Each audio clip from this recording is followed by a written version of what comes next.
Muito bem, pessoal, seguindo com os riscos biológicos, agora aula 2. Na primeira aula, introduzimos a noção sobre os riscos biológicos, aprendemos o que são os micro-organismos, que eles estão presentes em vários ambientes, que a imensa maioria deles não são patogênicos, não causam doenças.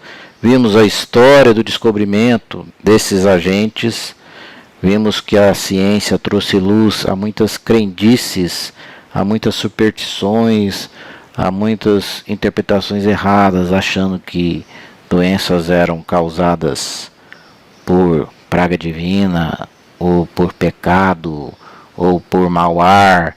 Enfim, nós vimos todas aquelas teorias e vimos que os pioneiros da microbiologia, os pais da microbiologia, cientistas como Robert Koch, como Pasteur, fizeram a diferença, trazendo à luz, mostrando que essas doenças eram causadas por micróbios e não por outras situações que a crendice fazia entender ser praga divina, ser pecado e etc. Aprendemos a diferença entre vacina, antibiótico, anti-inflamatório. E quem quiser ver um vídeo interessante sobre isso, procurem lá no YouTube ou no Google Humanidade, a História de Todos Nós, o episódio 5, Peste. Vocês vão ver que a peste foi uma doença que dizimou grande parte de toda a população do mundo, principalmente da Europa, por uma bactéria chamada Yersinia pestis. Na época não se sabia, não existia a microbiologia, foi por volta do ano de 1300 e matou grande parte da humanidade essa bactéria. E, como eu disse a vocês, era tido como praga de Deus. Na época procuraram o Papa para ver se salvava e nada resolveu, porque ela era causada por uma bactéria que era transmitida pela pulga do rato. Na época havia muito rato nas cidades, enfim, ainda há muito rato nas cidades, mas os ratos estavam contaminados, por essa bactéria, e a pulga transmitia essa bactéria chamada Yersinia pestis, que matou grande parte da humanidade. Realmente foi uma matança geral. Metade da Europa morreu. Então vale a pena, é um documentário do Discovery, ou do History Channel, desculpa, e que é muito interessante. Aliás, o documentário inteiro, todos os 12 episódios que contam a história da humanidade, são todos muito interessantes. E nessa aula, então, vamos seguir agora aprofundando um pouco nas doenças ocupacionais ligadas a agentes biológicos. Vamos começar pelas bactérias, Nós já vimos a diferença das bactérias, os vírus e bacilos, Falamos sobre os bacilos na aula passada. Nós vimos que os bacilos são bactérias, com formato de bastão, e algumas delas têm características especiais, por isso que o legislador separou aqui as bactérias dos bacilos. Vamos ver aqui a lista de agentes biológicos causadores de doenças ocupacionais, aqui da nossa lista brasileira, da portaria 1339. Então está aqui a portaria 1339, que contém a lista das doenças relacionadas ao trabalho do Ministério da Saúde, lá de 1999. Eu vou pular logo para os agentes biológicos. Então aqui eu diferenciei, fiz uma legenda aqui, o que é bactérias, vírus e fungos e protozoários. Então dentro da lista, a lista já começa com as bactérias, Então, amarelo, bactérias. E ela, como nós já vimos em outras aulas, a lista ela segue a lista do CID-10, do Código Internacional de Doenças. Então, vocês podem ver, começa com A15, depois A22, A23 e assim por diante, vão subindo a numeração. E depois passa para B, sempre crescente. E as primeiras doenças são as doenças causadas pelas bactérias. Então, aqui a primeira doença é a tuberculose, né? É uma bactéria, né? Exposição ocupacional ao Mycobacterium tuberculosis ou bacilo de Koch. Então nós vimos que bacilo então é uma bactéria em formato de bastão. Tem alguns bacilos que são mais importantes e houve uma separação ali, porque alguns bacilos têm comportamento diferentes das bactérias comuns, principalmente o bacilo de Koch, que é o bacilo da tuberculose, e o bacilo de Hansen, que é o da hanseníase. São bactérias que têm comportamento diferente das bactérias, dos bacilos comuns. Enfim, vamos seguir aqui a lista. Depois temos o carbúnculo, a brucelose, a leptospirose, o tétano e a psitacose. Aí a partir daí começam as doenças virais. As bactérias, como nós vimos, são organismos unicelulares, procariontes, ou seja, sem núcleo. Quem não viu isso, procure ver a primeira aula. Nós podemos ter bactérias em formato de coco, ou seja, redondo, parecendo um coco, né? Redondinha, esférica. Elas podem se aglomerar em formato de cacho de uva, que é o chamado Staphylococcus, ou em formato de corrente, que é o Streptococcus. Enfim, na verdade a forma dela é um coco e conforme a aglomeração dela, ela tem uma característica que estabelece o nome e a classe dela. O bacilo, então, é uma bactéria em formato de bastão. Existem outras bactérias com outros formatos, por exemplo, o Vibrio cholerae, que é uma bactéria com formato de vírgula, né? É da cólera. E tem bactérias em formatos de espiral, parecendo uma espiral de caderno, aí, né? Enroladas assim. Essas bactérias, algumas delas conhecidas como, por exemplo, da sífilis, o Treponema pálido. Então, bactérias têm vários formatos e o bacilo nada mais é do que um formato de uma bactéria. Nós vimos o tamanho comparativo na aula passada. Relembrando, aqui está a ponta de um cabelo, né? Aqui está o fio de cabelo e aqui a ponta de um cabelo cortada. Veja o tamanho de uma bactéria na ponta de um cabelo. Na ponta de um cabelo cabem inúmeras bactérias. Vírus, então, são milhares, às vezes milhões, conforme o vírus. Muito bem, nesse slide nós trazemos a Lei 8213 de 91, que é a lei que rege a Previdência Social. É uma lei ligada principalmente à Previdência Social, mas é uma das principais leis relacionadas à segurança ao trabalhador. Nós já vimos isso na aula de legislação trabalhista. Quem não viu essa aula é muito importante, tem que conhecer essa aula. E essa lei é que define o que é acidente de trabalho, o que são doenças do trabalho, doenças ocupacionais, né? E nós estamos aqui com essa lei exatamente porque vocês vão ver que muitas doenças por agentes biológicos não estão lá na lista de doenças relacionadas ao trabalho. Então não é porque não está na lista que não são doenças do trabalho conforme a situação em que o indivíduo pegou essa doença. E isso está definido na lei. Então, se você olhar aqui no artigo 20, está escrito assim: consideram-se acidentes do trabalho, nos termos do artigo anterior, as seguintes entidades mórbidas. Primeiro, doença profissional, assim entendida, a produzida ou desencadeada pelo exercício do trabalho peculiar a determinada atividade e constante da respectiva relação elaborada pelo Ministério do Trabalho e da Previdência Social. 2. A doença do trabalho, assim entendida, a adquirida ou desencadeada em função de condições especiais em que o trabalho é realizado e com ele se relacione diretamente. Isso é muito importante, porque aqui fala que a doença do trabalho, as que são realizadas em condições especiais de trabalho e com ele se relacionam diretamente.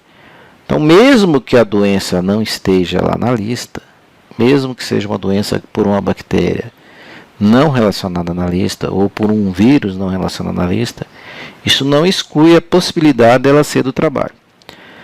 Lá no seu parágrafo 1º, então, está escrito assim: não são consideradas doenças do trabalho as doenças endêmicas adquiridas por segurado habitante de região em que ela se desenvolva, salvo comprovação de que é resultante de exposição ou contato direto determinado pela natureza do trabalho. Parágrafo 2º. Em caso excepcional, constatando-se que a doença não incluída na relação prevista nos incisos 1 e 2 desse artigo resultou das condições especiais em que o trabalho é executado e com ele se relaciona diretamente, a Previdência Social deve considerá-la acidente de trabalho. Então aqui diz tudo. Mesmo que ela não esteja lá na relação prevista, ela pode ser considerada uma doença de trabalho desde que as condições de trabalho tenham se relacionado diretamente com o surgimento da doença. Vamos dar um exemplo. Digamos que você more numa cidade onde está tendo muita dengue. E você trabalha num escritório de uma imobiliária. E aí você pega dengue. É doença de trabalho? Ela está lá na lista. Vamos voltar aqui na lista. Olha aqui, a dengue é uma doença causada por um vírus e está aqui na lista. Você pegou dengue lá no escritório da imobiliária. É doença do trabalho? Não, não é doença do trabalho, porque ela é uma doença endêmica. Então, aqui ó, a doença endêmica não é considerada doença do trabalho, a não ser que, salvo comprovação de que é resultante de exposição ou contato direto por determinado pela natureza do trabalho. Agora vamos pegar a mesma situação, só que do seu amigo, que trabalha combatendo a dengue, visitando as casas e botando o veneno para matar o mosquito. E ele pega a dengue. A dele é do trabalho. Porque a condição de trabalho dele é que determinou que ele se expusesse a uma região de maior risco para a doença. Então, vejam que a mesma doença, num caso, ela não é considerada do trabalho. Afinal de contas, você está trabalhando no escritório imobiliário, você não está se expondo a risco maior com o mosquito. É muito diferente do seu amigo que trabalha lá na zoonose combatendo o mosquito. Então ele vai para as regiões onde está tendo dengue em maior intensidade para combater o mosquito. Então vejam que a condição especial do trabalho gerou o risco maior. Então, nesse caso, é uma doença do trabalho. Vamos pegar uma doença que não está na lista. Vamos pegar, por exemplo, uma doença por bactéria. Meningite. Vamos olhar a lista. Se vocês olharem aqui na lista de doenças bacterianas, vocês vão ver que não tem meningite aqui. E meningite, às vezes tem surtos de meningite em algumas cidades, né? E digamos que você trabalha no escritório da imobiliária e apareceu com meningite. Meningite não está nem na lista oficial de doenças do trabalho. Então, seu caso não tem nada a ver com o trabalho. Agora vamos imaginar a enfermeira que trabalha no setor onde estão sendo internados os casos de meningite. E ela está em contato direto com os pacientes portadores de meningite. Essa situação a colocou em risco para essa doença. E mesmo ela não estando na lista, ela é considerada doença do trabalho, porque o trabalhador se expôs ao risco por causa do trabalho, inerente ao tipo de atividade dele. Então é por isso que na lei aqui está escrito no artigo 2º, Em caso excepcional, constatando-se que a doença não incluída na lista lá resultou de condições especiais em que o trabalho é executado e com ele se relaciona diretamente, a Previdência Social deve considerá-lo acidente de trabalho. Então não há dúvida que essa enfermeira que tratava de pessoas com meningite e adquiriu uma meningite é uma doença do trabalho. Então está aqui o embasamento legal para que nem sempre a doença, por não estar na lista, não seja considerado trabalho. Ou está na lista, mas as condições de trabalho não geraram a doença. É uma doença endêmica, como eu citei o exemplo da dengue no escritório de uma imobiliária. Não podemos esquecer também das doenças acidentais por contaminação acidental. Então, aquele indivíduo que trabalha no bombeiros, por exemplo, dá socorro aos acidentados na rua e espirra sangue nesse bombeiro e ele se contamina por alguma doença. Então, vejam que também é uma doença do trabalho. Vamos então seguir a lista. E a primeira doença, como nós vimos lá, é a tuberculose. Tuberculose, que é uma doença causada por uma bactéria. Todas as doenças que vamos ver nessa aula são doenças bacterianas, que estão na lista ou não, e que são importantes na área de saúde e segurança do trabalhador. Então, a primeira da lista é a tuberculose. Ela é causada pelo bacilo de Koch, ou Mycobacterium tuberculosis, ou Mycobacterium bovis, que também é a micobactéria que acomete os bovinos, o gado, também pode contaminar o homem, dando a tuberculose bovina no ser humano. E nós vimos na aula passada que esse foi um dos pioneiros do descobrimento das doenças causadas pelas bactérias. Então, o Dr. Robert Koch e o francês Pasteur foram os pais da microbiologia e, a partir desses cientistas, as doenças então começam a ganhar outro sentido. O sentido de que elas são causadas por micróbios e não por praga divina, etc. Todas essas crendices que havia e ainda há por muitas pessoas. Muito bem, então, quando a tuberculose passa a ser uma doença ocupacional? Quando você tem uma exposição ocupacional ao Mycobacterium tuberculosis ou ao Mycobacterium bovis em atividades de laboratórios de biologia, em atividades relacionadas ao pessoal de saúde, que propiciem o contato direto com produtos contaminados ou com doentes cujos exames bacteriológicos são positivos para a tuberculose. E para trabalhadores expostos à poeira de sílica. Quando nós vimos lá nos agentes químicos sobre a sílica, nós vimos que a sílica predispõe o surgimento de tuberculose, porque ela enfraquece a resistência lá do pulmão, ela comete os macrófagos pulmonares e isso facilita o surgimento de tuberculose. Então, o Mycobacterium tuberculosis é conhecido como Mycobacterium de Koch ou bacilo de Koch, que foi o descobridor dessa bactéria. A situação da tuberculose no mundo, né? Em 2016 nós tivemos 9,6 milhões de novos casos de tuberculose no mundo. Vejam que é uma doença extremamente prevalente, ainda mata muita gente no mundo todo, principalmente nos países mais pobres, né? Vejam aqui a incidência lá na África e também em alguns países da Ásia.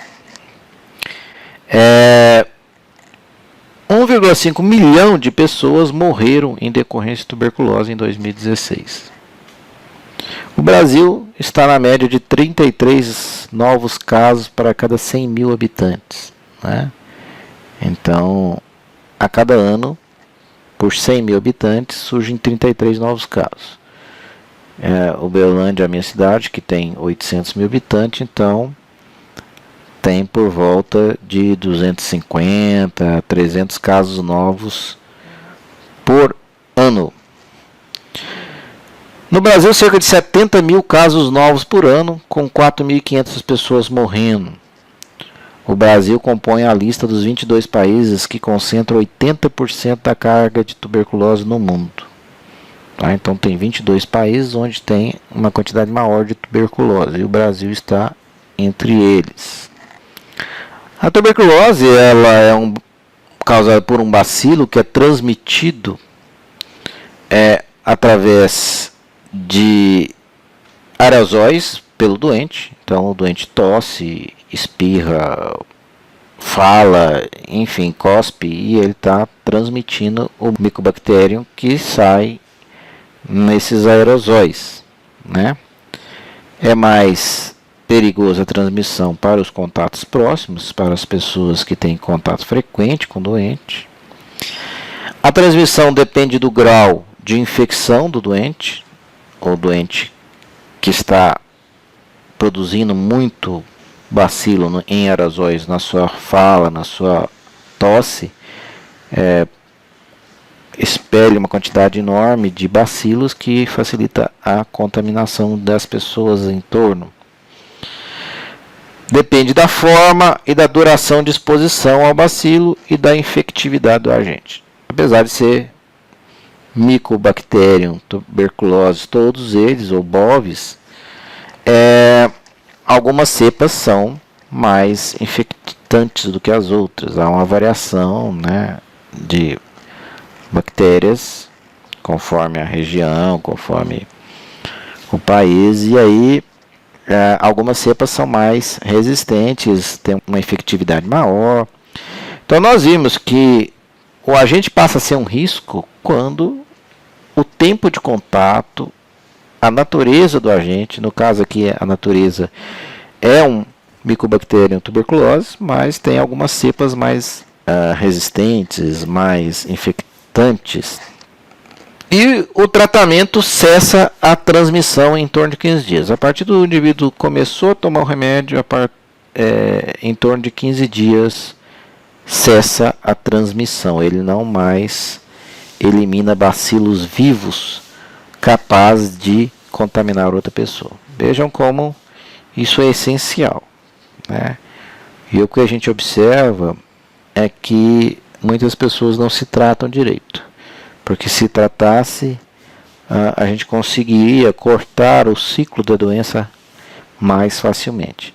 Muitos dos pacientes portadores de tuberculose são pessoas de baixa escolaridade, muitos são alcoólatras, muitos são pacientes desnutridos e que não têm uma real noção da doença, fazem o tratamento de maneira inadequada e às vezes continuam contaminando as outras pessoas. É muito importante o trabalho de saúde pública, dos pós-saúde, dos agentes de saúde, visitando as casas, orientando, dando ciência a esses pacientes sobre a necessidade do tratamento adequado. O Mycobacterium bovis ele é transmitido por ingesta principalmente de laticínios, né, de queijo, leite, contaminados e não fervidos ou não pasteurizados. Nós já vimos na aula passada o que é pasteurizado, que foi desenvolvido pelo Pasteur.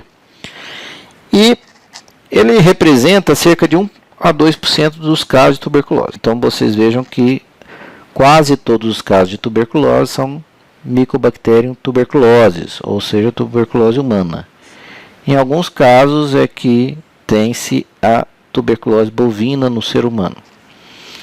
E então a contaminação desses casos de tuberculose bovina é pela ingesta de alimentos, principalmente de laticínios, de queijo, de leite não fervido ou não pasteurizados. Muito cuidado com esses queijos artesanais, porque Hoje existe uma cultura de achar que porque é natural, porque é artesanal, porque é feito de maneira caipira, é mais saudável. Isso é uma ignorância. Tá? Muito queijo caipira aí vocês não deveriam comer de jeito nenhum, porque as vacas não têm menor controle sanitário para ver se tem tuberculose, para ver se tem outras doenças, tipo brucelose. Vocês vão ver que nós vamos falar de brucelose aqui, que é outra doença transmitida pelo leite, pelos derivados do leite. Então esse negócio de que caipira é mais saudável é uma ilusão. Muitas doenças podem ser transmitidas por essa sensação de que o que é caipira, do que é mais natural, é menos problemático para a saúde. Muito cuidado com isso. Não estou dizendo aqui que não deve usar o leite caipira ou o queijo caipira, mas é preciso ter cuidado da procedência, é preciso ter cuidado se foi fervido, se foi pasteurizado esse leite, porque você pode pegar uma bactéria aí. Então, diversos queijos ainda feitos apenas com leite não pasteurizado podem ser fontes de contágio. Cuidado com os leites e queijos caipiras. O trabalhador rural que tem contato com sangue e secreções de bovinos contaminados pode então ser um dos contaminados por essa bactéria bovina. No caso do Mycobacterium bovis, é muito difícil o contato humano-humano, ou seja, passar de humano para humano. A doença. A tuberculose é uma doença que, em sua imensa maioria, é a forma pulmonar, acomete o pulmão. Mas nós temos tuberculose que dá na garganta, nos ossos, no cérebro, uma meningite tuberculosa, no rim, no intestino, nos gânglios, nas ínguas aí, e a miliar, que é a considerada tuberculose disseminada para todos os órgãos. Aqui eu pus para vocês verem um raio-x normal. Então, um raio-x normal, mais uma vez, eu já mostrei em outras aulas. O pulmão no raio-x é preto, tá? Onde tem ar em raio-x é preto. Essa mancha branca arredondada aqui é o coração, Então tá aqui o pulmão direito, aqui o pulmão esquerdo. Então esse é um raio-x normal. Vejam lá de cá, nós temos uma mancha branca aqui no pulmão direito. Isso aqui é um caso de tuberculose. A tuberculose costuma acometer principalmente a parte superior do pulmão. E aqui dá para a gente ver nitidamente que há uma mancha branca no pulmão direito desse paciente. Nesse outro paciente você vê, além da mancha branca, uns buracos pretos. São as chamadas cavernas tuberculosas, são buracos mesmo. Vejam aqui, no caso de um paciente que morreu, e os buracos, as cavernas que, vejam aqui nesse desenho.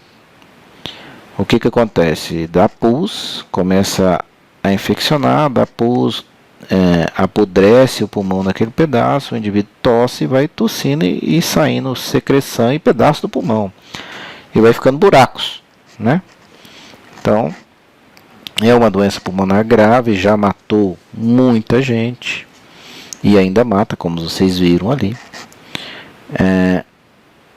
Nós vimos que os antibióticos surgiram a partir de 1940, na Segunda Guerra Mundial.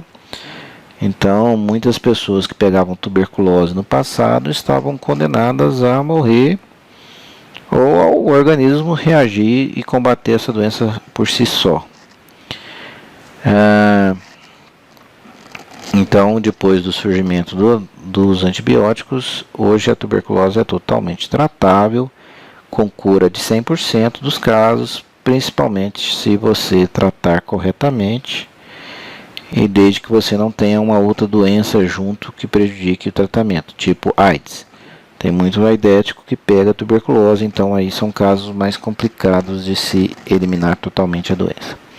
Aqui um caso de uma moça que ficou paralítica porque a tuberculose acometeu o osso da coluna. Então, esse é o chamado mal de Pote, né? Havia muito no passado, hoje não existe mais, tanto que essa foto aqui é antiga. É praticamente muito raro o mal de Pote hoje em dia, por causa dos tratamentos, né? Hoje tem antibiótico que mata a bactéria da tuberculose. Aqui um rim acometido por tuberculose. Então, é uma doença que tem tratamento hoje. Com os tratamentos curam quase 100% de todos os casos, desde que não esteja muito avançada a doença. Muitos de nós já tivemos contato com a bactéria da tuberculose e não desenvolvemos a doença. Para a maioria das pessoas, quando tiver contato com essa bactéria, o próprio organismo vai reagir e vai matar essa bactéria ou vai formar os tubérculos. Tá? Então, em 90% das pessoas infectadas, ou seja, pessoas que foram contaminadas pela bactéria, o sistema imune vai conter o avanço da doença, formando granulomas, tubérculos, que são tecidos mortos com bacilo dentro. Então, isso aqui são os tubérculos. Muitos de nós teremos esses tubérculos, a bactéria está lá contida pelo nosso sistema de defesa. E é por isso que é chamado tuberculose, por causa dessa formação que ela tem, que se chama tubérculos. Cerca de 10% das pessoas que são infectadas é que vão desenvolver a doença. Então, é uma doença, como nós vimos na aula passada, é uma doença de baixa patogenicidade, ou seja, as pessoas pegam, mas poucas adoecem da doença. Cerca de 10% das pessoas que se contaminam com a bactéria vão desenvolver a doença.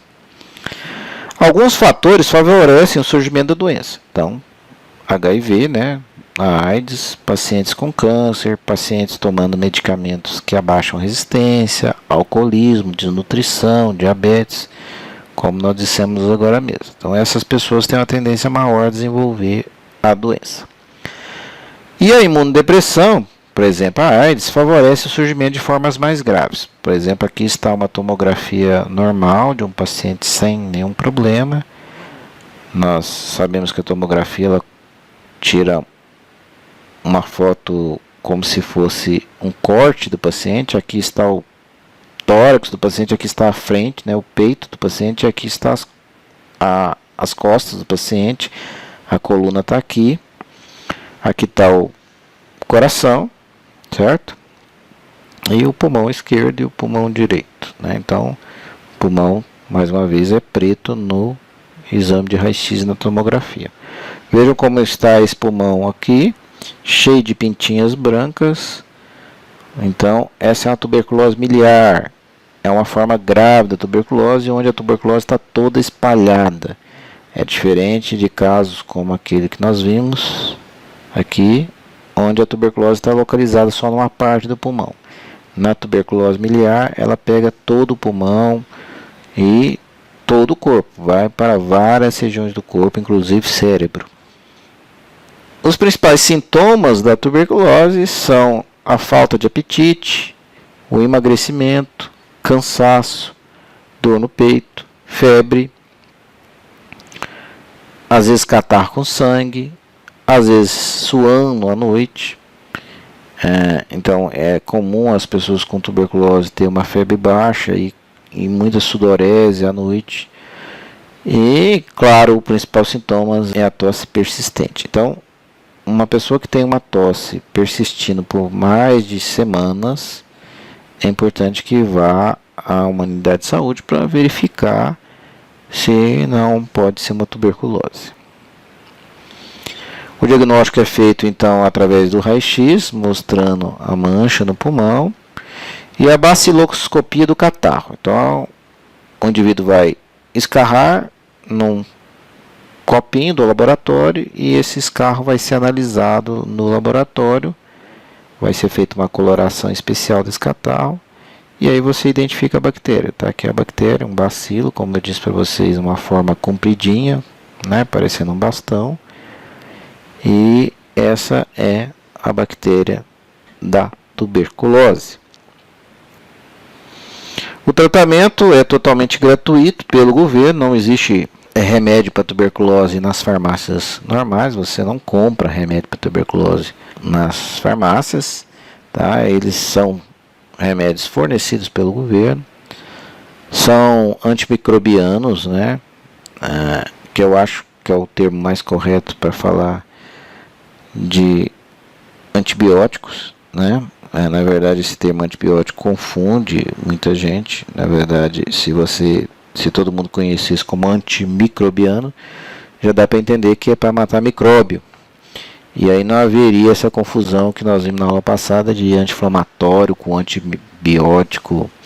Então, antimicrobiano é para matar micróbios, tá? Ou poderia ser antibacteriano, que é mais correto ainda. E esses antimicrobianos, eles têm que ser usados por volta de 6 meses. Essa é uma das características que diferenciam esses bacilos das outras bactérias. São bactérias de crescimento muito lento. Nós vimos na aula passada que algumas bactérias, uma bactéria vira 2 em 20 minutos. Aqui no caso da bactéria da tuberculose, uma bactéria vira 2 em torno de 24 horas. É uma bactéria mais lenta para crescer. Em compensação, ela também é mais difícil de se matar. Se você pega uma pneumonia comum, geralmente 10 dias de antibiótico é o suficiente para curar a sua pneumonia. Já uma pneumonia tuberculosa, você vai ter que tomar 6 meses de remédios e não só um. Você vai ter que tomar o que a gente chama de coquetel aí de antimicrobianos. O esquema principal mais usado é isoniazida, rifampicina, pirazinamida e tambutol durante 2 meses, seguido de 4 meses de isoniazida e rifampicina.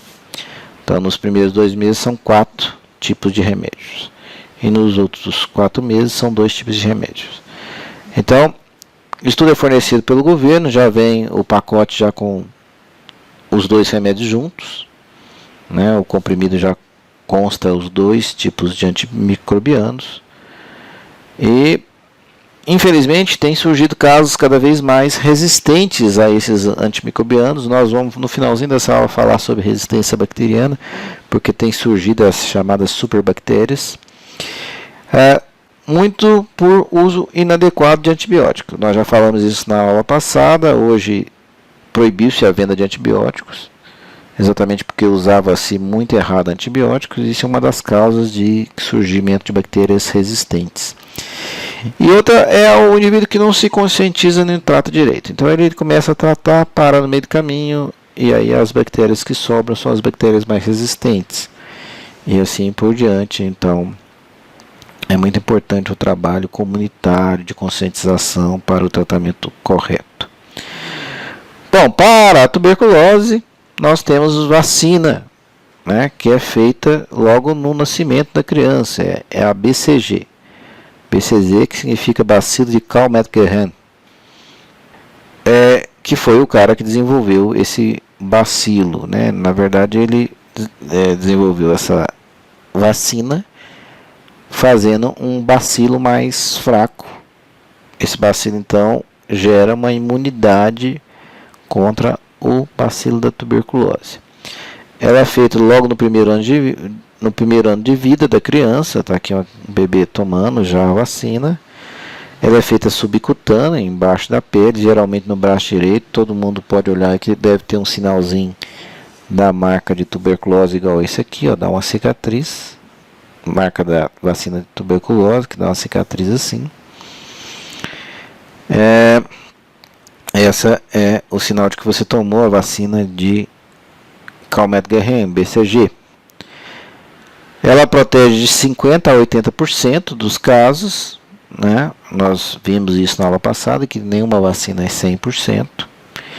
Mas ela protege principalmente contra as formas graves, né? Então, mesmo que a pessoa adquira a doença, ela não vai ter as formas graves, como a meningite por tuberculose, como a doença miliar, que é aquela que nós vimos que espalha pelo corpo, enfim. E é uma vacina totalmente gratuita pelo sistema do SUS, né? Muito bem. E aí vem a história do que é risco e do que é agente. Nós temos aí cerca de 70 mil casos novos no Brasil por ano. E eu te pergunto, um cobrador de um ônibus lotado, ele pode estar exposto a algum paciente com tuberculose? Sim, um caixa de banco, como aqui, por exemplo, ele pode estar exposto a um paciente com tuberculose? Ora, se nós temos 70 mil casos novos por ano, é claro que ele pode estar exposto. Mas qual a chance desse indivíduo pegar uma tuberculose porque ele está cobrando no ônibus ou porque ele está atendendo num caixa de banco? Aí que vem o risco. Então, por isso que na lista fala que é para quem está exposto ao paciente. É muito diferente de um trabalhador da saúde, como essa moça aqui, que está atendendo diretamente um paciente com tuberculose. Ela atende um, sai esse, entra outro com tuberculose, sai esse, entra outro com tuberculose. Ou essa moça aqui que fica analisando o catarro, examinando o catarro para ver se tem bacilo lá no laboratório. Então, nesses casos, há nitidamente um risco para esse trabalhador. Tá? Então, aí cabe o bom senso, e aí por isso vem o adicional de insalubridade, o risco para as pessoas que se expõem diretamente a pacientes. Então, vamos aqui ver a lista novamente. Olha aqui. Exposição ocupacional ao Mycobacterium tuberculosis em atividades de laboratório, em atividades realizadas por profissionais de saúde, que propiciem o contato direto com produtos contaminados ou com doentes cujos exames estejam bacteriologicamente positivos. Nós já vimos que a partir de 15 dias que se começa a tratar, você já não elimina mais bactérias vivas o suficiente para gerar uma infecção numa outra pessoa. Então, essa questão de risco e agente é muito delicada em termos de agentes biológicos. Mas vejam que nós temos pela NR9 que o agente passa a ser um risco quando a natureza, então aqui a natureza é a bactéria da tuberculose. Beleza. Concentração. A concentração do agente nesse ônibus, nessa fila de banco, é muito menor que aqui. Aqui é um paciente atrás do outro, com tuberculose. Aqui também no laboratório, catarro com tuberculose. E o tempo de exposição. Aqui, digamos que tenha um paciente aqui com tuberculose nesse ônibus. Daqui a pouco ele saiu, a próxima leva às vezes não tem nenhum. A próxima leva pode ter um. E assim por diante. Agora aqui não. Aqui o contato é direto. Sempre com pacientes contaminados. Então, tem que se levar em conta o tempo de exposição desse trabalhador àquele risco. Então, para a tuberculose, o contato íntimo é importante. Tem que haver concentração do agente. E tempo prolongado de exposição. E, como eu disse, há cepas mais infectantes, mais virulentas. Infelizmente, como eu disse, tem surgido cada vez mais bactérias mais resistentes aos antibióticos e tem se tentado modificar os esquemas para os pacientes que não estão apresentando melhora com aquele esquema tradicional que eu mostrei. Lá na NR32, que tem uma classificação dos riscos biológicos, tá? Você tem lá classe de risco 1, baixo risco individual para o trabalhador e para a coletividade, com baixa probabilidade de causar doença no ser humano. Então, os agentes que estão classificados em risco 1, eles têm baixo risco individual, têm baixo risco para o trabalhador, e tem baixo risco para a coletividade também, para a comunidade, para o restante dos trabalhadores. A classe de risco 2 tem um risco individual moderado para aquele trabalhador. e baixa probabilidade de disseminar para outros trabalhadores e para a comunidade. Classe 3 é o agente que tem um risco individual elevado para o trabalhador e a possibilidade de disseminação para a comunidade. Pode causar doenças graves no ser humano, para as quais nem sempre existem meios eficazes de prevenção.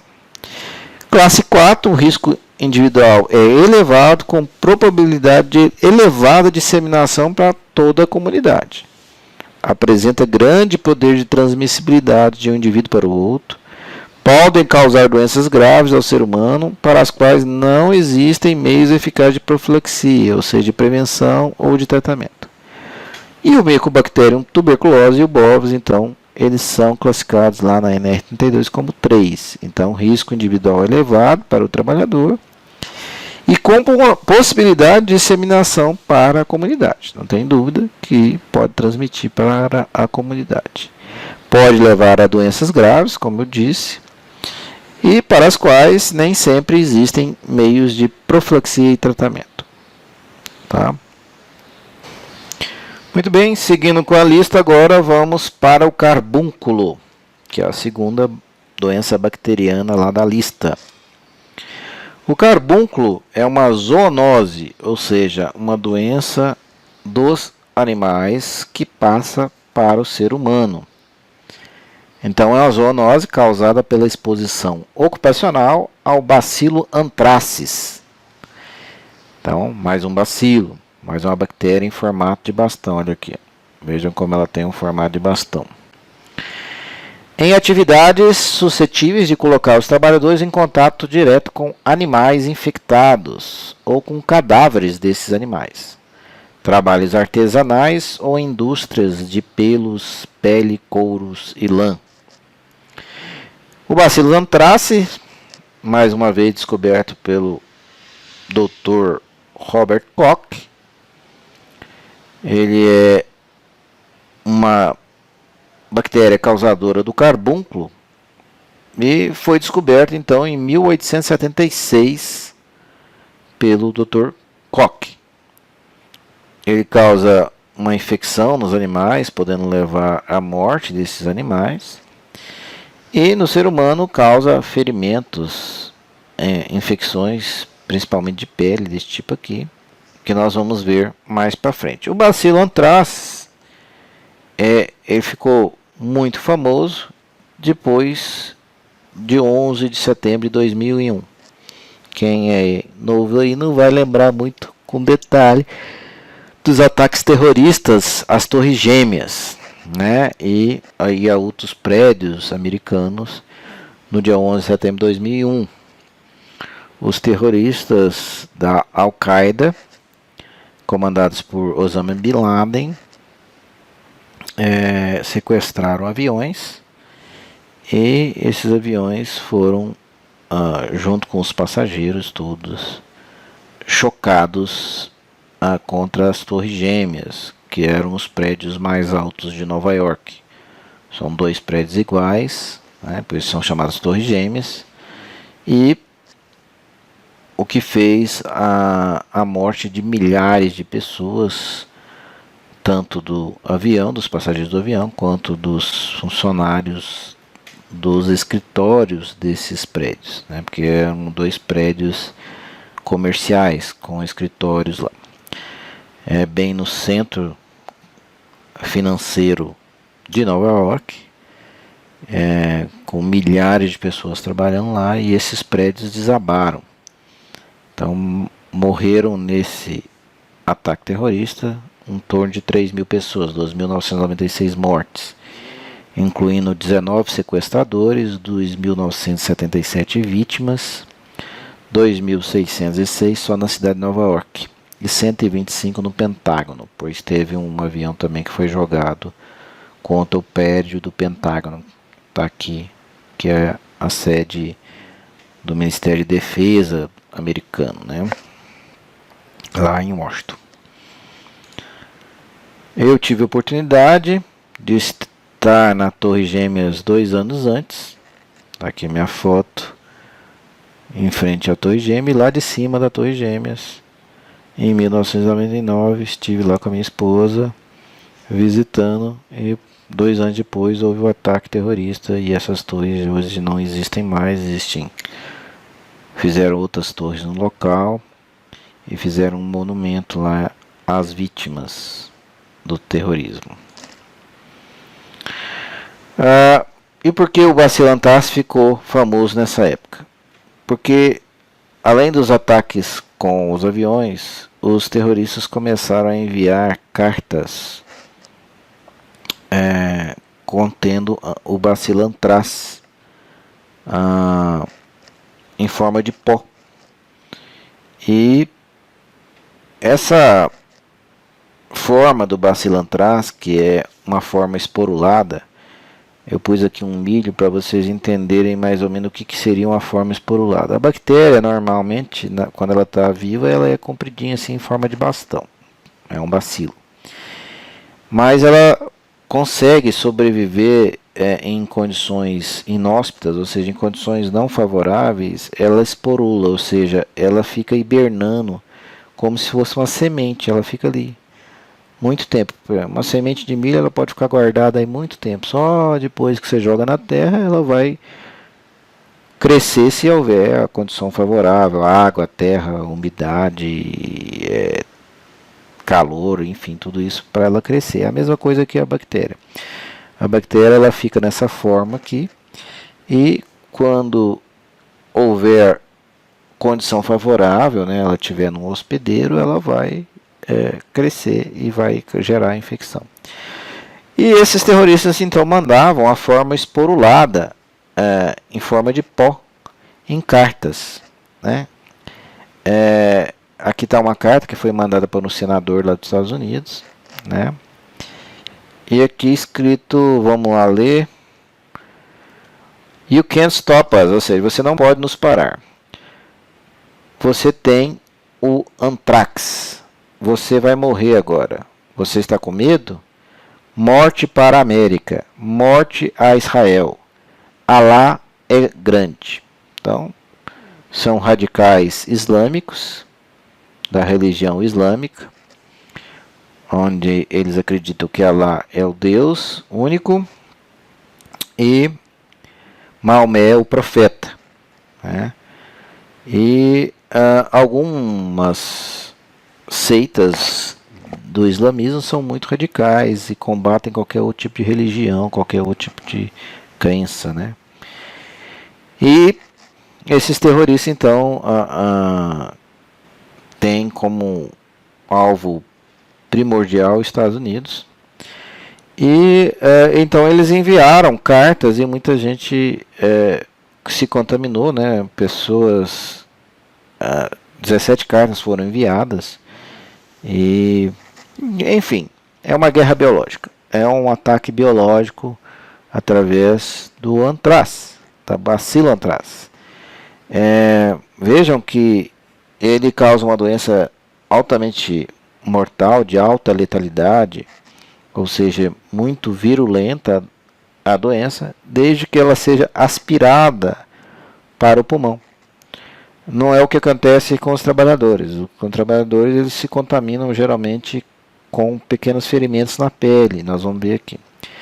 O problema dessa bactéria é quando ela é aspirada, a forma dela de esporos, né, em forma de pó. Se você aspira, respira, vai para dentro do seu pulmão, aí ela dá uma pneumonia muito grave, altamente letal, né, uma grande chance de morrer. Então 5 pessoas morreram em função dessa carta. E virou uma confusão geral nos Estados Unidos, porque todo mundo morria de medo de abrir uma carta. Enfim, os caras já tinham derrubado 2 prédios, tinham atacado o Pentágono, tinham derrubado um outro avião que morreram pessoas porque o avião caiu no solo. Enfim, foi uma catástrofe geral e um completo terror no país.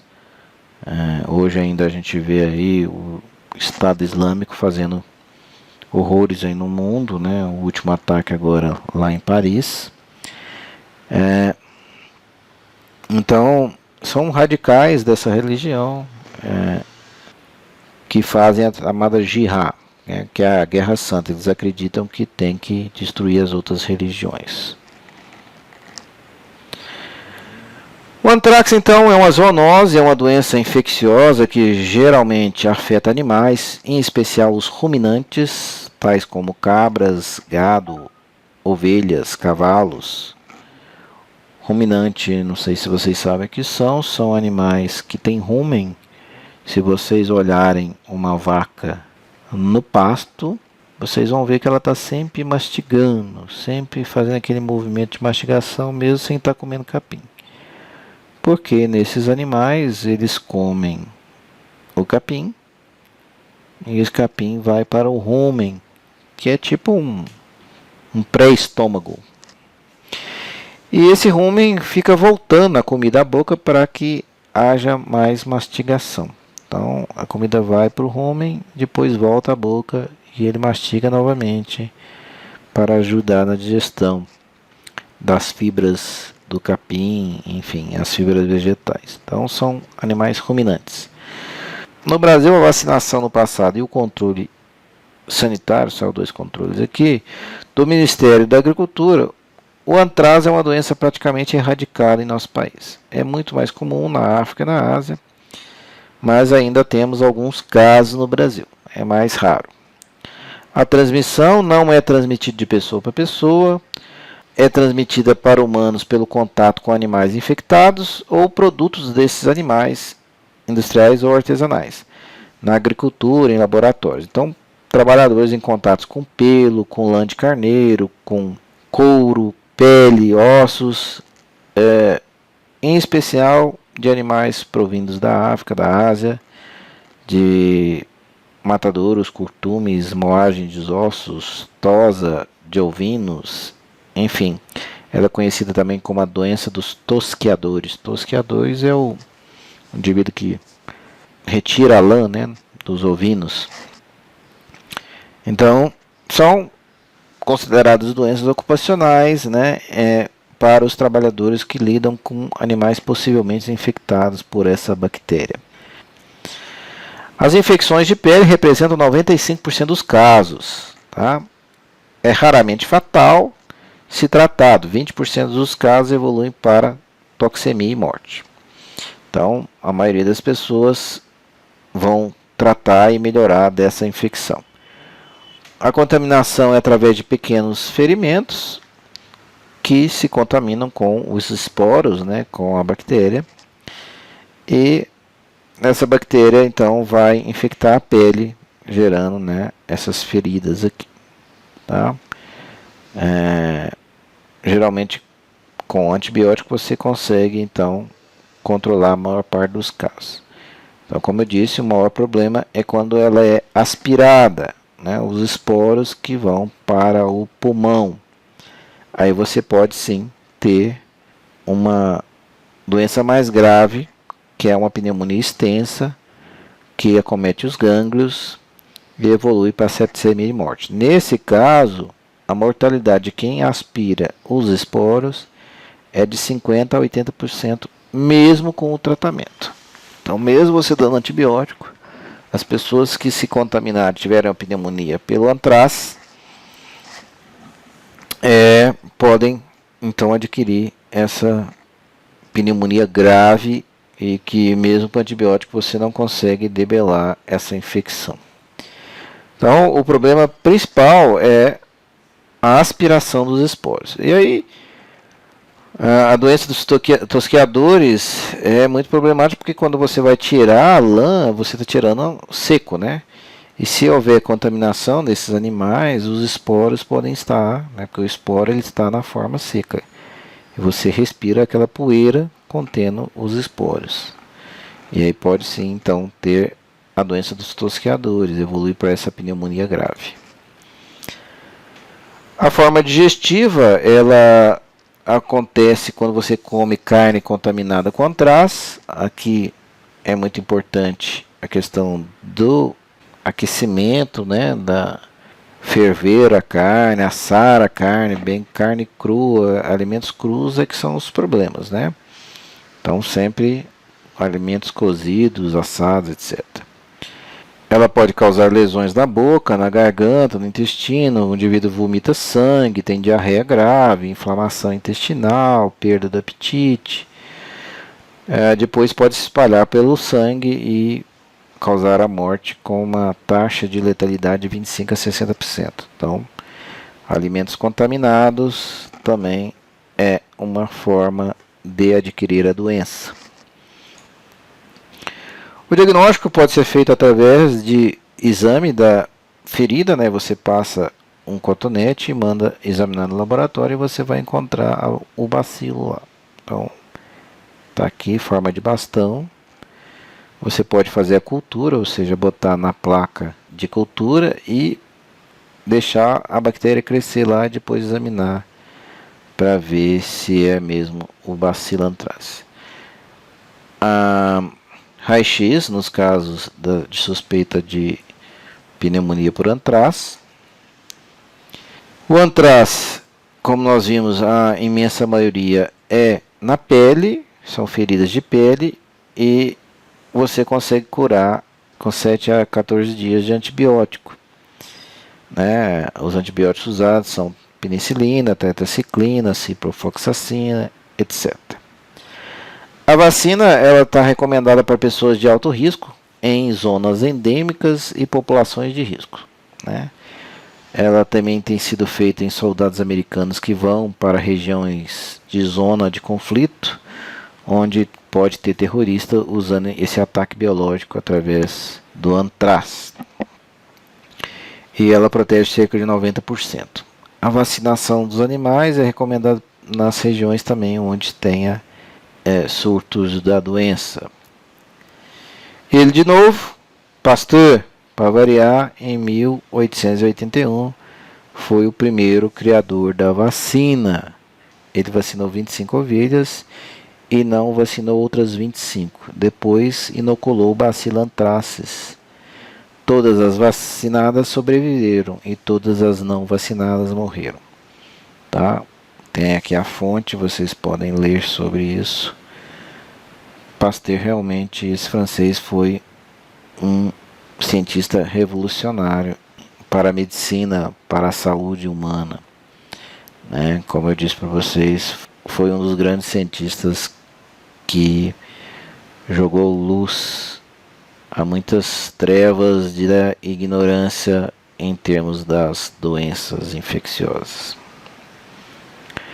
O antraz, dentro daquela classificação lá da NR32, também é um grau de risco 3. Risco individual elevado para o trabalhador e com probabilidade de contaminação da coletividade. Atualmente, infecções são incomuns, cerca de 2.000 a 20.000 casos no mundo por ano, sendo que 95% dos casos são de pele. São mais comuns no Oriente Médio, nas partes tropicais da Ásia e em toda a África. E na região andina, na América Central e parte da Europa, como Espanha, Irlanda, Suécia e Grécia, pela questão da criação de ovinos. Brucelose. Brucelose é a terceira, então, doença bacteriana lá da lista. É uma zoonose, ou seja, uma doença dos animais que pode acometer o homem, causada pela exposição ocupacional à brucela. A brucela é uma bactéria que tem algumas espécies: a Brucella militensis, a Brucella abortus, a Brucella suis, a Brucella canis. E pode acometer o trabalhador em atividades de abatedouros, frigoríficos, manipulação de produtos de carne, ordenha, fabricação de laticínios e atividades assemelhadas. É um cocobacilo, ou seja, não é redondinho igual um coco, e nem um bastão, então ela é um cocobacilo.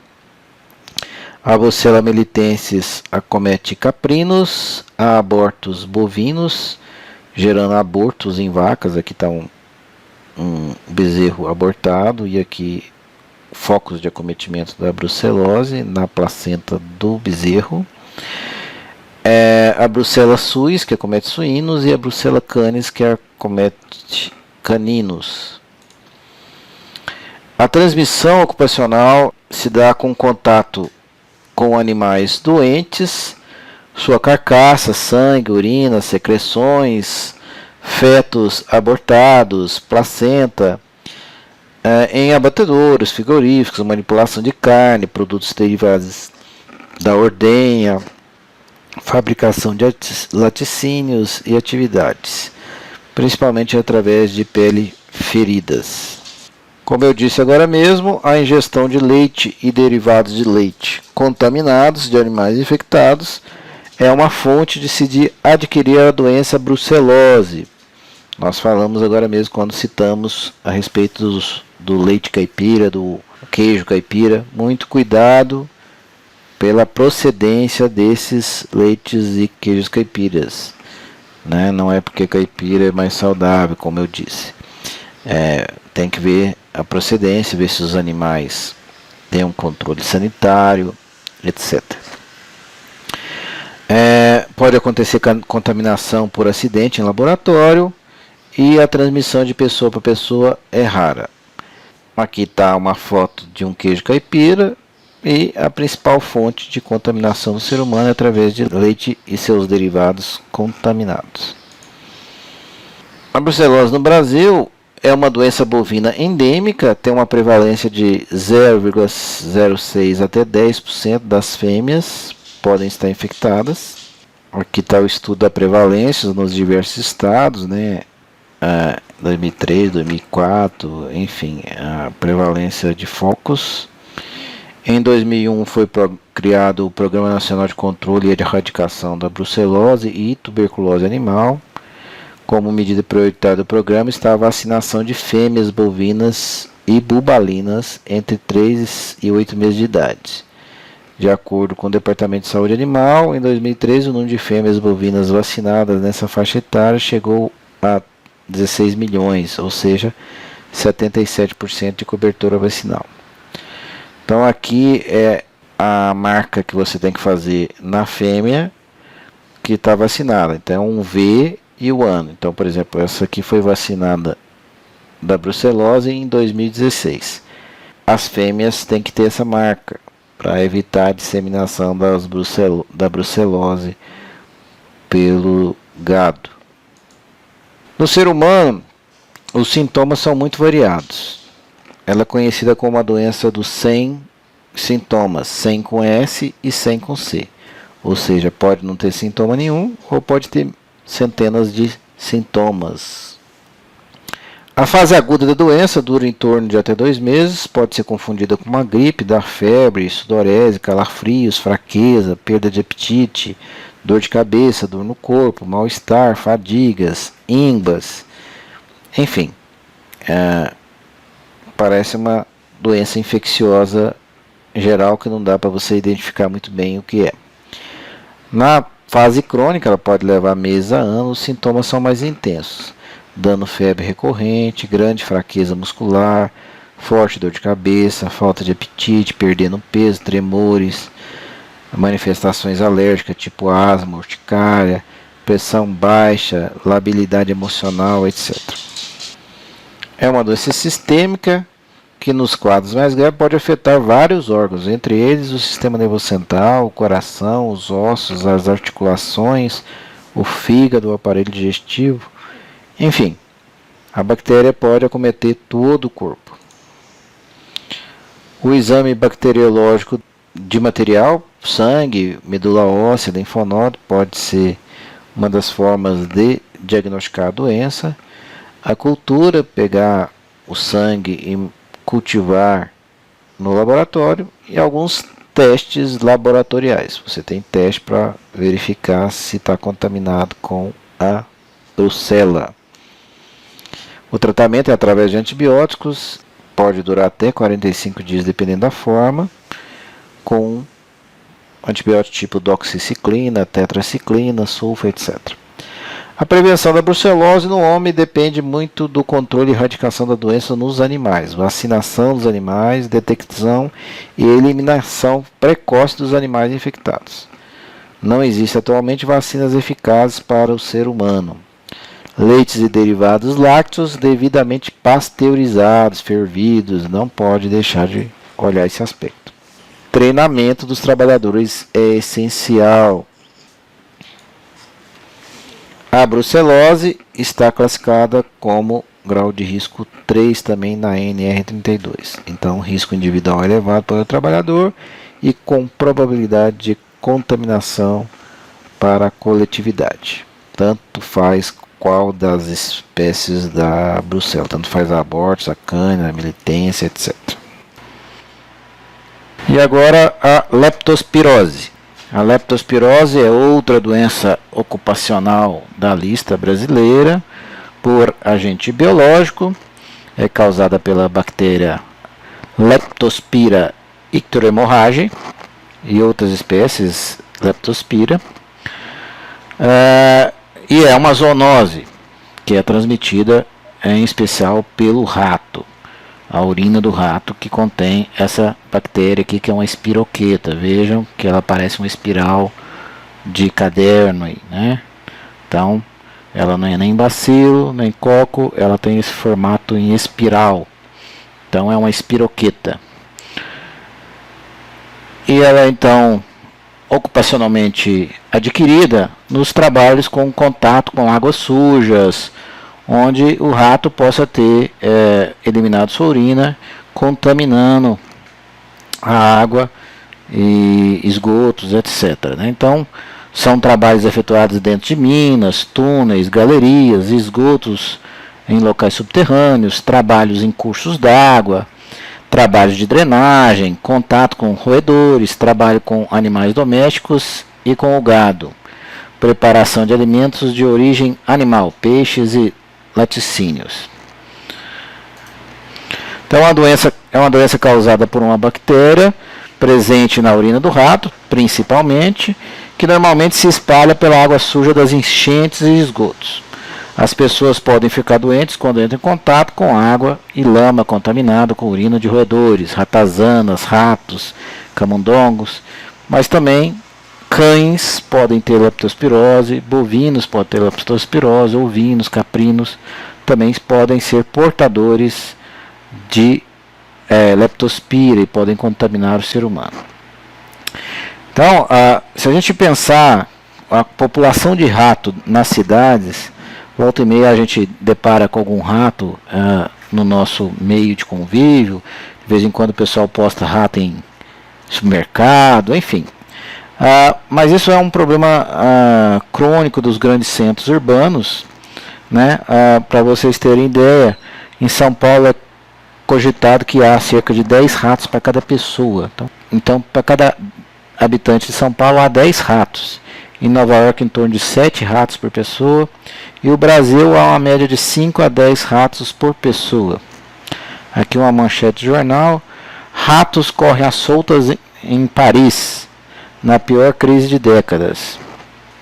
É um jornal de 2016, 17 de dezembro de 2016, né, falando então como tem rato em Paris. E aí faz a gente lembrar do desenho animado da Disney, o Ratatouille, onde aquele ratinho que cozinhava lá na França, e aí tem aquela infestação de ratos lá no restaurante onde ele trabalhava lá. Então a população de rato é muito grande, né?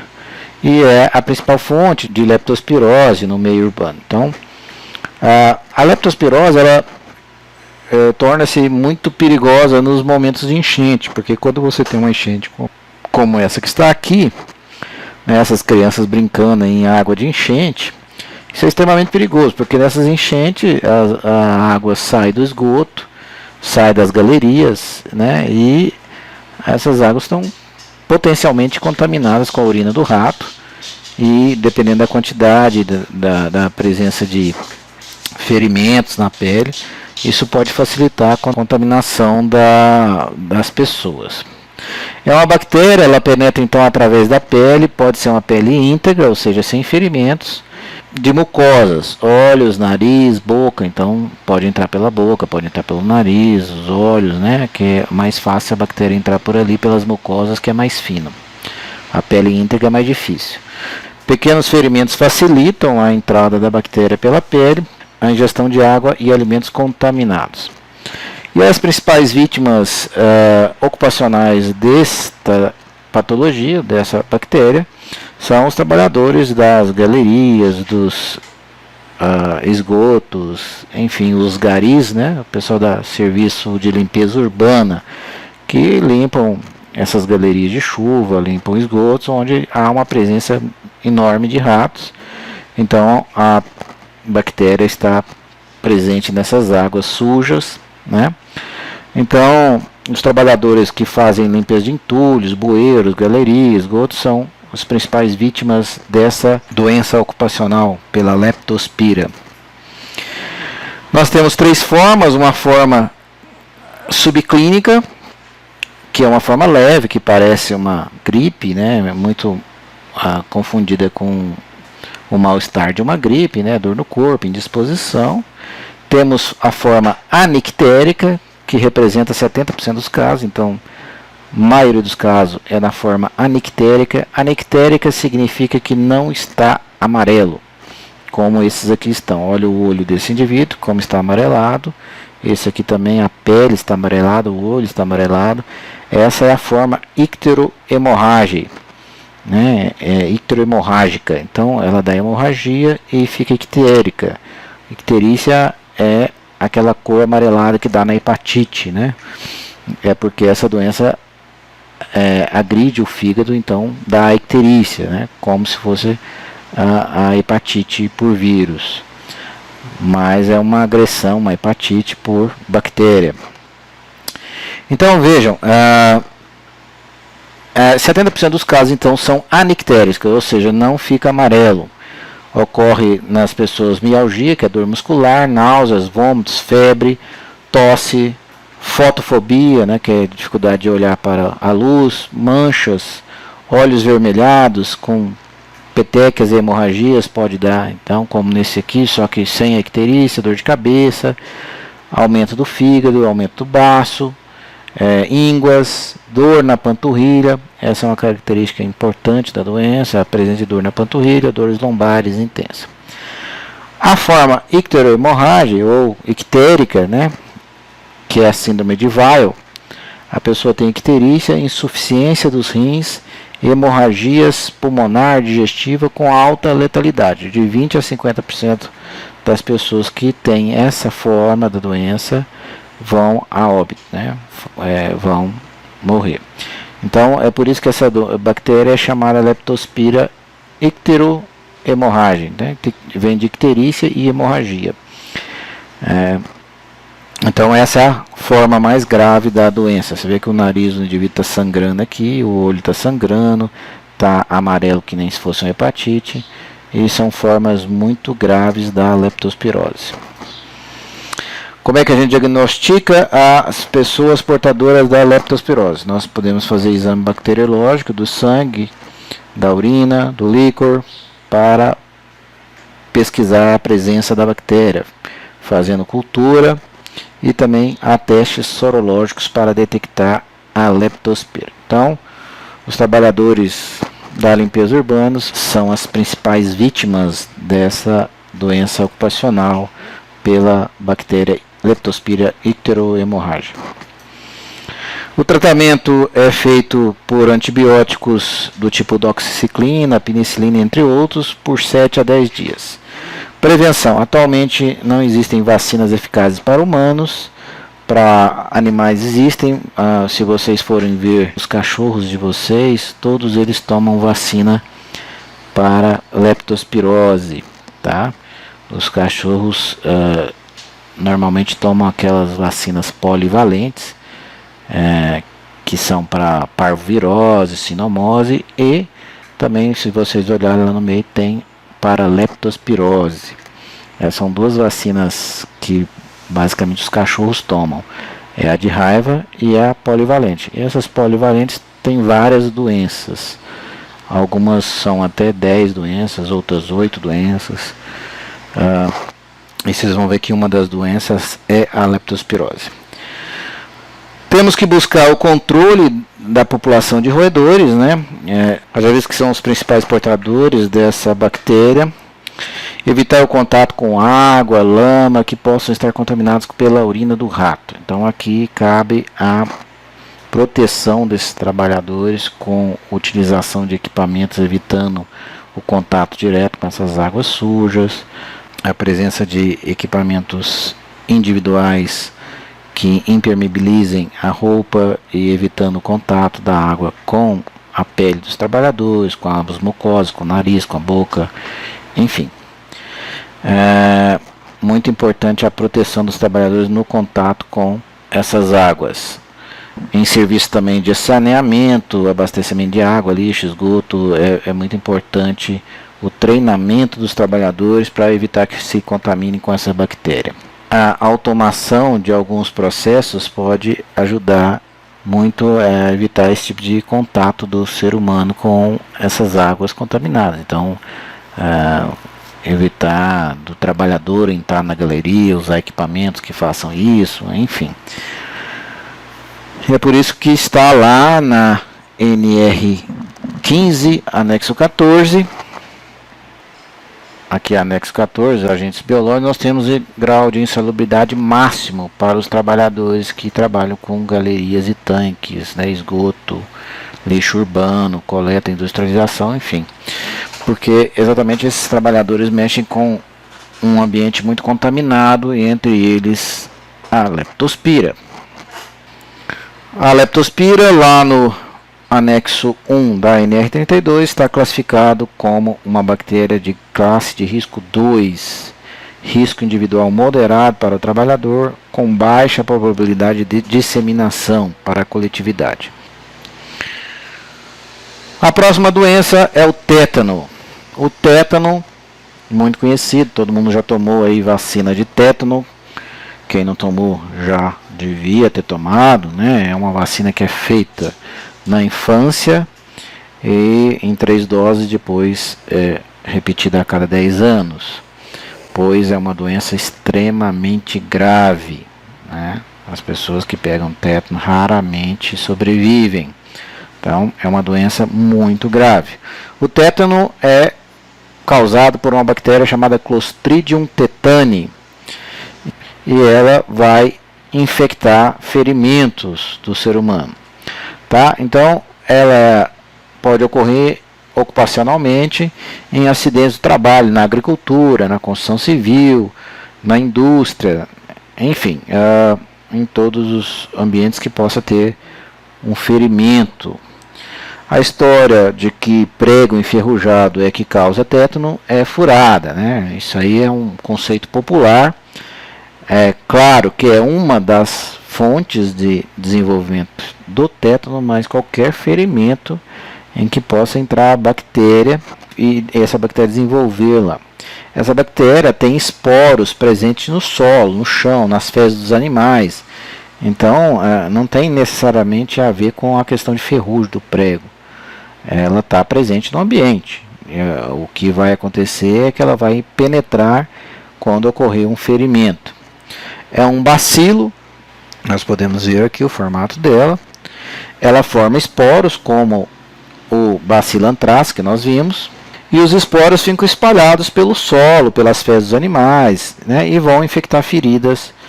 E o grande problema dessa bactéria não é a infecção dela em si, é a toxina que essa bactéria produz. Então ela infecta uma ferida e a pessoa não vai vir a falecer da ferida em si, mas da toxina que essa bactéria produz e que cai na corrente sanguínea e vai dar a doença chamada tétano. Então está aqui um ferimento como esse no pé, é um ferimento propício, né? Provavelmente aqui foi feito por um prego, né? Porque a questão do ferimento com prego também é importante, porque são ferimentos pontiformes, ou seja, em forma de ponto, né? E são ferimentos profundos. Então é um ferimento que tem uma entrada pequena, tem uma porta de entrada pequena e são profundos. Isso é ideal para a bactéria, porque é uma bactéria conhecida como anaeróbica. Essas bactérias anaeróbicas, elas não toleram oxigênio, né? Por isso que se muitas vezes usa água oxigenada em ferimentos, para exatamente matar as bactérias que são anaeróbicas, elas não toleram oxigênio.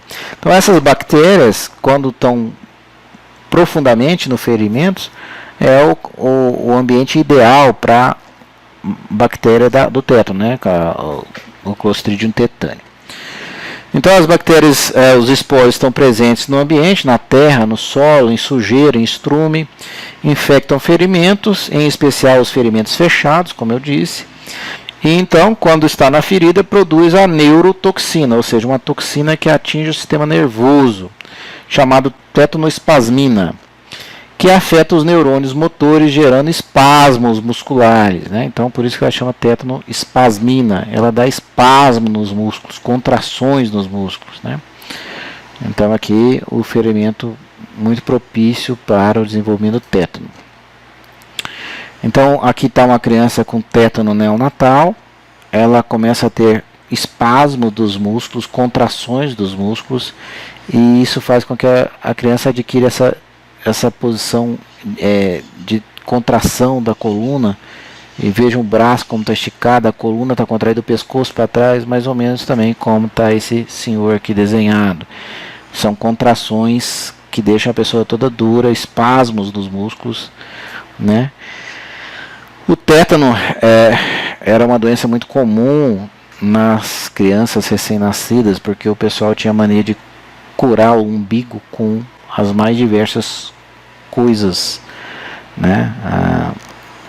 E colocava xixi, estrume, fumo no umbigo da criança para curar o umbigo, né? E aí a bactéria, o esporo, estava nesses materiais, no fumo, enfim, nos mais diversos materiais que o pessoal colocava no umbigo do neném, infectava esse umbigo e dava o tétano neonatal, ou seja, o tétano da criança recém-nascida. Era o chamado mal dos 7 dias, né? Se vocês forem conversar com pessoas antigas aí, eles tinham a crença que a criança no 7º dia tinha que ficar no quarto escuro, exatamente por causa dessa crença de que a criança no quarto escuro evitaria o mal dos 7 dias. O mal dos 7 dias era o tétano neonatal. E aí, mais uma vez, a ciência trazendo luz às trevas da ignorância. Isso aí é causada por uma bactéria, Clostridium tetani. E muitas dessas crianças morriam. Morriam porque usavam produtos inadequados para curar o umbigo dessa criança. Então, o umbigo da criança deve ser cuidado com antissépticos, né? Com álcool, com clorexidina, enfim, são antissépticos que são usados para cuidar do umbigo dessa criança. A bactéria então produz uma toxina altamente letal. Para vocês terem ideia, 0,1 miligrama dessa toxina já é suficiente para matar o ser humano. E ela tem uma ligação irreversível, ou seja, depois que ela ligou com o neurônio do sistema nervoso, você não consegue tirar mais essa toxina. Então ela causa uma alteração do funcionamento dos neurônios motores do sistema nervoso, gerando espasmos graves, né? Então você vê, a pessoa está com essa face tetânica aqui, que é contrações dos músculos da face, do pescoço, né? E essa posição aqui que é chamada opistótono, essa posição do senhor aqui, da criança, que é essa posição contraindo a coluna, né, para trás. Isso é chamado opistótono, que é típico do tétano. Então aqui nós temos mais um exemplo. Isso aqui é um paciente mesmo com tétano internado. Outro paciente aqui com tétano. Veja as contrações musculares, veja a posição do pescoço. Aqui uma pintura de Sir Charles Bell em 1809, né? Aqui nessa época não se conhecia que era tétano, né? Não se conhecia a bactéria, né? Então ele desenhou a doença, uma pessoa com doença, pintou uma pessoa com doença, mas nessa época não sabia que era causada pela bactéria Clostridium tetani. Ela causa também esse aspecto de contração com um sorriso, chamado sorriso sardônico do tétano. Então é uma doença muito grave, levando à morte em cerca de 30 a 80% das pessoas, dependendo da gravidade com que a doença já se instalou. Dá contrações musculares espasmódicas intensas. Opistótono, que é essa posição que está aqui definida, que nós vimos em vários casos aqui. Trismo, que é a contração da musculatura da boca, né, fazendo isso, da mastigação.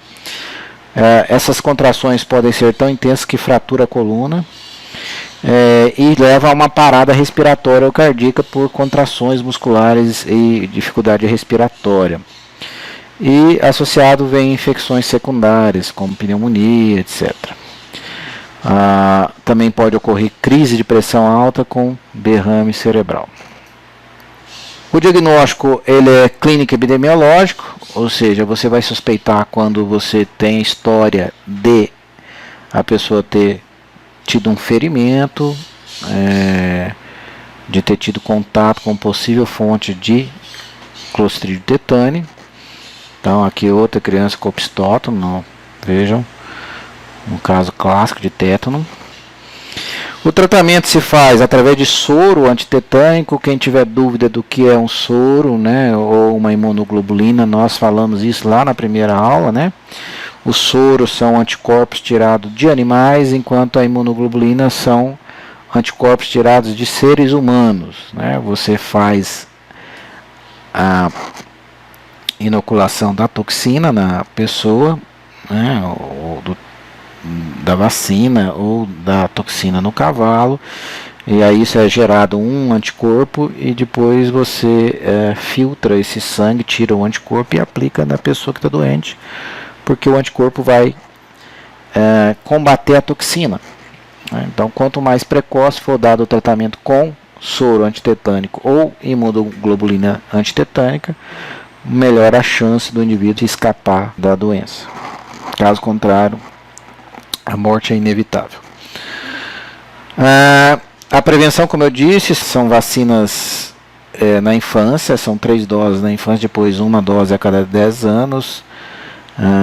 Então as pessoas devem procurar o posto de saúde para fazer o reforço a cada 10 anos.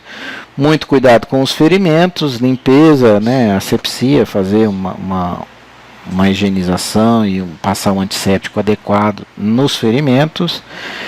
E antibióticos para os ferimentos de risco, né? É claro que se você usa um antibiótico quando você tem um ferimento propício a desenvolver a bactéria, se a bactéria foi eliminada pelo antibiótico, então você não vai ter a toxina. O tétano é classificado com grau de risco 2 pela NR32, por ter um risco individual moderado para o trabalhador e baixa probabilidade de disseminação. Então é uma doença que não transmite facilmente.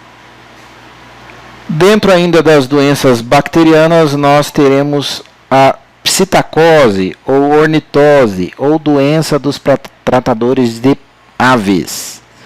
A psitacose ou ornitose é uma zoonose também, causada por uma bactéria chamada Chlamydia psittaci ou Chlamydia pneumoniae, em trabalhos com pessoas, com criadores de aves, pássaros, atividades veterinárias, em zoológicos ou laboratórios de biologia, né, laboratórios de estudo. Ela tem esse nome psitacose, que psittáceo quer dizer classe de pássaros papagaios, periquitos são psittáceos. Ornitose, ornitologia quer dizer estudo dos pássaros, né? Então ornitose é uma doença pelos pássaros, tá? Ela tem esse nome Chlamydia psittaci, mais uma vez por causa dos psittáceos, dos periquitos, papagaios, araras, etc. Ou também chamado Chlamydia pneumoniae. Então já dá para entender como é que é a doença. A doença acomete o pulmão dos trabalhadores em criadores de aves, né? É uma doença dos tratadores de aves, é relativamente rara, não é muito comum, é uma bactéria intracelular, ou seja, é uma bactéria que precisa crescer dentro da célula. Você vai adquirir principalmente através de poeira das fezes inaladas desses animais. Então os tratadores dessas aves. Tem que tomar muito cuidado com o pó, a poeira dos dejetos dessas aves, né? E ela vai causar uma infecção respiratória. As bactérias estão presentes nas fezes dos pássaros, principalmente fezes secas de aves, gerando poeira, especialmente dos psitacídeos, ou seja, papagaio, periquitos, araras, mas também pode ter em pombos, patos, perus, canários, galinhas, etc. É mais comum nos psitáceos, mas é uma doença que pode acometer outros pássaros. E então, muito cuidado com os dejetos, com as fezes desses animais. É uma doença raramente transmitida de pessoa para pessoa. Ela causa então uma pneumonia. Mais uma vez, um raio-x normal. Nós mostramos que o raio-x normal, o pulmão é preto. Nós já falamos isso, onde tem ar no raio-x é preto. Então, pulmão no raio-x é preto. E quando está branco é que está ruim. Então, vamos brincar que quando está branco é que a coisa está preta. Então, vejam como esse pulmão está todo infiltrado, né, todo esbranquiçado de uma pneumonia grave aqui, né? Pegou os dois pulmões com um infiltrado bem evidente em ambos os pulmões. É claro que a gente não costuma ver casos tão graves assim. Aqui a gente pôs esse raio-x de um caso grave para ficar mais fácil de vocês verem a diferença de um pulmão com essa pneumonia e um pulmão normal. A maioria dos casos são casos leves que lembram resfriados, com febre, prostração, mialgia, né, dor no corpo, calafrio, e casos graves com pneumonia, aqui saiu errado, esplenomegalia, que é aumento do baço, manchas no corpo, diarreias, delírios. Em geral, é leve e moderada no homem, podendo ser mais grave em idosos que não receberam um tratamento adequado. O diagnóstico é feito pelo estudo clínico epidemiológico, ou seja, pensar nessa doença quando o indivíduo é trabalhador nesta área ou tem um hobby de mexer com esse tipo de pássaros. O raio-x é fundamental porque trata-se de uma doença pulmonar, né, uma pneumonia, e temos também testes sorológicos para detectar a clamídia. O tratamento é feito através de antibióticos do tipo tetraciclina, doxiciclina, por cerca de 14 a 21 dias. A prevenção, não existe vacina disponível. Muito importante a vigilância nos locais de venda de animais, de tratamento de animais aviários, granjas. Limpeza adequada dos locais, evitando de gerar poeira, então uma limpeza úmida. Concorrente e terminal. Concorrente é a limpeza diária com os pássaros lá dentro, e terminal é quando o pássaro é transferido e fazer uma limpeza mais adequada de toda a gaiola, tirando todos os dejetos, enfim, a limpeza mais completa do local, né? Enquanto a limpeza concorrente é aquela limpeza diária ali. A limpeza úmida é muito essencial. Nós vimos que o problema é respirar a poeira contendo a bactéria. Então, evitar a formação de poeira, então evitar o contato com as fezes dos pássaros, eliminando aves contaminadas, EPI, né, máscara, principalmente para os tratadores, e treinamento dos trabalhadores com relação à presença dessa bactéria, que muitos desconhecem que possam contaminar-se com essa doença. A NR32 traz a clamídia epistaxe como um grau de risco 3, com risco individual elevado e probabilidade de disseminação para a coletividade. Como nós dissemos no início da aula, não é porque a bactéria não está ali na lista das doenças ocupacionais, né, das doenças bacterianas causadoras de doenças ocupacionais, que a doença não possa ser considerada uma doença ocupacional. Então nós temos várias doenças que podem estar relacionadas ao trabalho e podem ser consideradas doenças do trabalho, conforme o tipo de exposição desse trabalhador. Então, citando aqui, nós podemos citar a meningite, a difteria, a coqueluche, doenças pelos alimentos, como Shigella, Salmonella, Escherichia coli, Staphylococcus, pneumonia pelos pneumococos, a febre tifoide. A meningite, então, é a inflamação dessa membrana aqui, ó, que está aqui mostrada, que recobre o cérebro. São 3 membranas, chamada dura mater, aracnoide e pia mater. Aqui dá para vocês verem 3 membranas, ó, uma bem junta do cérebro, outra intermediária e outra mais grossa por fora. Então, quando você tem infecção nessa membrana, é a chamada meningite, né? Nessas meninges passa o líquido do cérebro, que também vai lá para a coluna, e por isso que a gente, quando está com suspeita de meningite, é feito um exame tirando o líquor, né? Tirando o líquido da espinha, porque é o mesmo líquido que circula lá o cérebro. Então, se a pessoa está com uma infecção na meninge, vai aparecer lá também no líquido da espinha. O termo meningite significa apenas inflamação da meninge, que pode ser causada por vários agentes, bactérias, vírus, fungos, parasitas, né? Então, tem meningite por fungo, né? Uma das doenças que pode acometer pessoas portadoras do vírus do HIV. Enfim, e dentro das bactérias nós temos meningite por meningococos, que é um tipo de bactéria, pode-se ter por hemófilos, pode ter por pneumococos, e a mais conhecida é a meningite por meningococo, né, que é a Neisseria meningitidis, que tem os tipos A, B, C, W e Y, sendo que a meningite tipo C é a maior parte, 70% dos casos, né. Os casos mais graves nós vamos ter, além da meningite, da infecção do cérebro, disseminação para o corpo, dando essas manchas aqui, uma infecção generalizada. A difteria é uma doença causada pela bactéria Corynebacterium diphtheriae.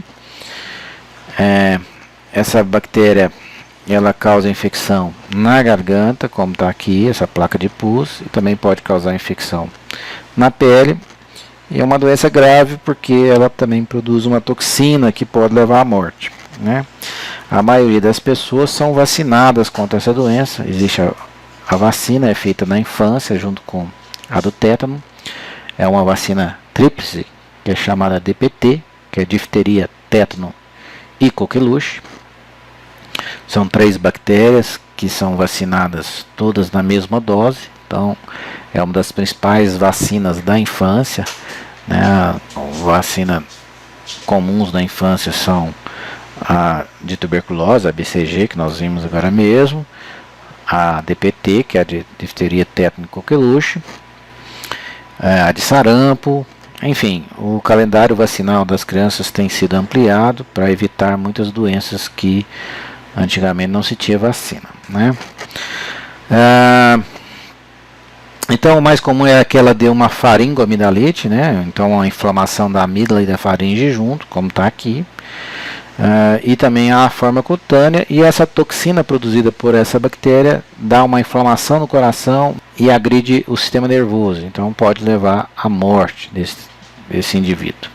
Quanto às vacinas das bactérias lá da lista, nós temos a vacina de tuberculose, como nós falamos, a BCG faz parte lá do calendário infantil. O antraz não tem vacina de rotina. A brucelose também não tem vacina humana eficaz. A leptospirose também não tem vacina eficaz. O tétano sim faz parte do calendário. E a psiquitacose não tem vacina eficaz. Quanto às outras doenças bacterianas, a meningite tem vacina. Algumas meningites já estão sendo rotina da infância, por exemplo, a meningite por hemófilos, estão sendo usadas vacinas já na infância, mas a vacina por meningococos, ela não é de rotina, tá? Ela está indicada então para os trabalhadores da saúde humana, para socorristas. A DPT, como nós vimos, é uma vacina comum, é vacinado todo mundo hoje na infância. O pneumococo, que é uma bactéria que dá pneumonia, ela está indicada para idosos e situações de risco, ou portadores de outras patologias que possam predispor que quando essa pessoa adquirir essa pneumonia por esse pneumococcus possa ser mais grave. Então, por exemplo, imagina um indivíduo que pega uma pneumonia por pneumococo e é portador de uma doença do coração, ou já é portador de uma asma, ou de um enfisema, de uma DPLC. Então, essas pessoas estão indicadas a usar a vacina de pneumococo em função do maior risco para essas pessoas, né? Outra pessoa que tem maior risco são as pessoas que perderam o baço num acidente, por exemplo. Então, está indicado. Febre tifoide é outra bactéria que também pode estar usando vacina para profissionais socorristas, né, em situações de risco. São todas doenças bacterianas que têm a vacina em situações especiais. Não são vacinas corriqueiras do calendário vacinal. E nós não podemos esquecer, haja visto que faz parte do programa de saúde ocupacional, orientar os trabalhadores sobre doenças sexualmente transmissíveis, né? Isso ficou muito evidente quando surgiu a AIDS, né? Então a campanha foi intensa para educar os trabalhadores sobre o risco da AIDS e também estabeleceu-se então a educação sobre as doenças sexualmente transmissíveis, né? Então é muito comum que se fale sobre as doenças sexualmente transmissíveis nas CIPATs, nas campanhas empresariais de saúde, e algumas dessas doenças são causadas então por bactérias, entre elas a gonorreia, que é causada pela Neisseria gonorreia, a sífilis, que é causada por uma bactéria chamada Treponema pallidum, o cancro mole, que é causado por uma bactéria chamada Haemophilus ducreyi, a clamídia, que nós vimos lá na psitacose, que lá é uma clamídia pneumonia, que é a clamídia trachomatis, que dá a clamídia sexual, e a donovanose, que é causada por uma Klebsiella granulomatis. E aqui cabe, para finalizar essa aula, nós falarmos das bactérias que estão surgindo multiresistentes, né? Então, fizeram aqui um desenho de um micróbio tomando antibiótico, mostrando que ela é resistente ao antibiótico. E eu pensei como eu iria explicar o surgimento das bactérias multiresistentes para vocês. Então, eu pensei aqui no ser humano. Então, nós seres humanos temos uma variação muito grande de altura, de peso, de cor, de raça, né? Enfim, as variações humanas são muito grandes, né? Nós temos os mais diversos tipos de seres humanos. E nessas variações humanas, você tem pessoas que são mais resistentes, por exemplo, a algumas situações de estresse. Por exemplo, vamos imaginar esse indivíduo aqui que nós vamos colocar como se fosse um queniano corredor de maratona. Vejam, é um biótipo de uma pessoa magra, alta. E aqui uma pessoa baixinha, gordinha.